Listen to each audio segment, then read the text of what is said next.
Hello guys, welcome to my channel Deepa education J. आज की इस वीडियो में हम बात करेंगे कुछ महत्वपूर्ण संविधान के अनुच्छेद के बारे में। वर्तमान में इनकी संख्या 475 है। जब संविधान का निर्माण हो रहा था तो अनुच्छेदों की संख्या थी 395। ध्यान रखिएगा, बहुत इंपॉर्टेंट है। परंतु अब इनकी संख्या बढ़ के 475 हो गई है। क्यों? क्योंकि देखिए, कुछ अनुच्छेद, कुछ संविधान संशोधन समय के अनुसार किए गए हैं। तो 475 तो इम्पॉर्टेंट है, परंतु उनमें से भी कुछ संविधान के अनुच्छेद वो बहुत ज़्यादा इम्पॉर्टेंट है जो आपके परीक्षा के लिए उपयोगी हैं। तो परीक्षा के लिए जो अनुच्छेद इम्पॉर्टेंट है उनके बारे में आज हम चर्चा करेंगे। अगर सेशन पसंद आए तो चैनल को लाइक कीजिए, सब्सक्राइब कीजिए, शेयर कीजिए। Let's start. तो सबसे पहले आज हम अनुच्छेद पढ़ते हैं। अनुच्छेद 14। देखिए, विधि के समक्ष समता, यानी विधि यानी कानून के सामने क्या है, सभी कोई बराबर है। अनुच्छेद 17। अस्पृश्यता का अंत। ये इतना इम्पोर्टेंट अनुच्छेद है कि प्रत्येक परीक्षा में आपके संविधान में अगर क्वेश्चन आया, संविधान में इस अनुच्छेद से संबंधित प्रश्न हमेशा बनते हैं। अस्पृश्यता का अंत किया गया। अनुच्छेद 19। स्वतंत्रता का अधिकार है। अनुच्छेद 19 क्या है? स्वतंत्रता का। अनुच्छेद 24 है बालकों के नियोजन का प्रतिषेध। अनुच्छेद 29 है अल्पसंख्यक वर्गों के हितों का संरक्षण। अब देखिए, विधि के समक्ष समता यानी कानून के सामने क्या है, सभी बराबर हैं, किसी को भी कोई छोटा बड़ा नहीं है। फिर अनुच्छेद 17 जो है अस्पृश्यता यानी जाति के आधार पर या किसी को निम्न जाति का सोचना या समझना या उसको उसके हिसाब से, तो इसका अंत किया गया। दूसरा है स्वतंत्रता का अधिकार। स्वतंत्रता का अधिकार ये होता है कि आप स्वतंत्र हैं जीने के, प्राण और दैहिक रूप में, बोलने के अधिकार में, कहीं भ्रमण करने के अधिकार, तो ये स्वतंत्रता का अधिकार है। इसका जो है हनन या इसको कभी भी बंद नहीं किया जा सकता, क्योंकि इसमें जीवन जीने की स्वतंत्रता है।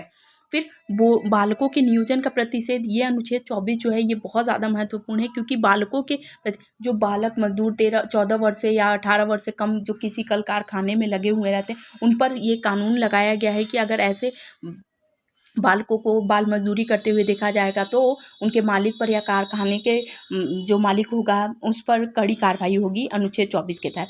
अनुच्छेद 29 बताया है कि अल्पसंख्यक वर्गों के हितों में संरक्षण है, यानी अल्पसंख्यक जो हैं उनके वर्ग के हितों के संबंध में संरक्षण का प्रावधान किया गया है अनुच्छेद 29 में।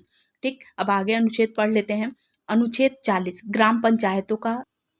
अनुच्छेद 40 जो है ग्राम पंचायतों का संगठन है। आपको पता है कि प्रत्येक गांव में ग्राम पंचायतें होती हैं, उनका संगठन है अनुच्छेद 40 में। 48 कृषि व पशुपालन का संगठन है। अनुच्छेद 50 कार्यपालिका व न्यायपालिका का पृथक्करण। ये भी बहुत इंपॉर्टेंट है।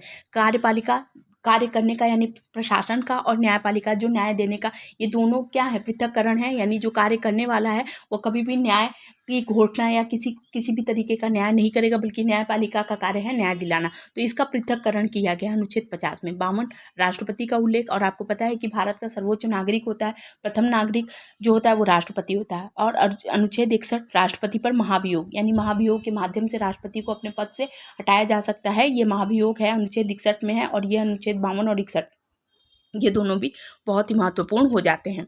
आगे देखते हैं।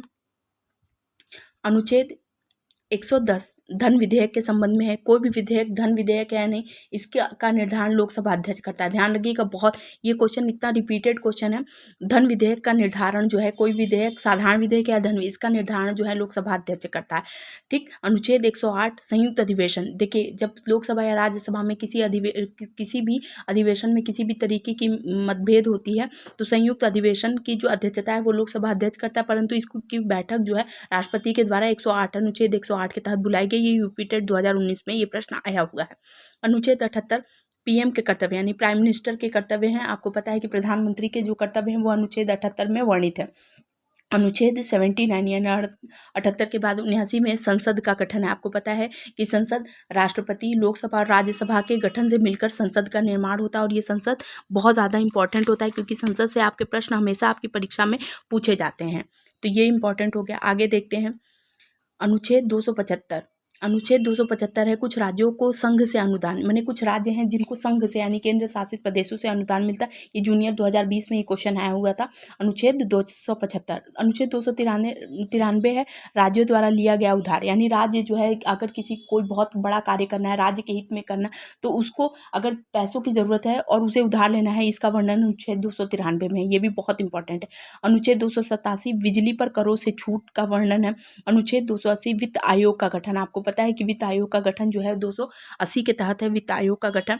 अनुच्छेद 263 की बात करें तो अंतर्राज्य परिषद, ये पीसीएस में एक बार प्रश्न आया था कि अनुच्छेद 263 में किसका गठन है, तो अंतर्राज्य परिषद का गठन है। अनुच्छेद 3 राज्य के नाम एवं राज्य क्षेत्र में परिवर्तन, ये एस्टेट में 2019 में आया हुआ था कि राज्य के नेम और राज्य क्षेत्र में अगर परिवर्तन करना है या किसी राज्य का नाम परिवर्तन, आपको पता है कि अनुच्छेद 3 का वर्णन बहुत ज़्यादा आजकल परिवर्तित किया मैंने देखा ने में मिला है, क्योंकि देखिए बहुत से स्टेट का नाम, किस जगह का नाम, राज्य के अंतर्गत कोई ऐसा नगर है बहुत महत्वपूर्ण है, उनका नाम परिवर्तन या अनुच्छेद 3 के तहत है। ये भी इसलिए बहुत इंपॉर्टेंट हो जाता है, ध्यान रखिएगा। बहुत से जगह का नाम, बहुत से शहर का नाम, बहुत से राज्य में बहुत ही महत्वपूर्ण शहर है उनका नाम बदला गया, तो राज्य के क्षेत्र में परिवर्तन और राज्य के नाम में परिवर्तन, ये अनुच्छेद 3 में है। अनुच्छेद 360 वित्तीय आपात का है, ध्यान रखिएगा, बहुत इंपॉर्टेंट हो जाता है। अनुच्छेद 352 भी बहुत इंपॉर्टेंट है, अनुच्छेद 360 भी बहुत है, वित्तीय आपात। तो देखिए ये कुछ इंपॉर्टेंट संविधान के अनुच्छेद थे जो आपकी परीक्षा के लिए उपयोग बहुत है। देखिए अभी वर्तमान में अगर बात करें तो 495 जो अनुच्छेद हैं वो तो इम्पॉर्टेंट हैं ही, लेकिन इसके अलावा भी ये कुछ परीक्षा की दृष्टि से परीक्षा उपयोगी संविधान के अनुच्छेद हैं, जो आई होप आपके लिए वीडियो बहुत ज़्यादा यूजफुल होगा। तो जो भी व्यूअर्स इस चैनल पर नए हैं, प्लीज़ मेरे चैनल को लाइक कीजिए, सब्सक्राइब कीजिए, शेयर कीजिए। Thank you.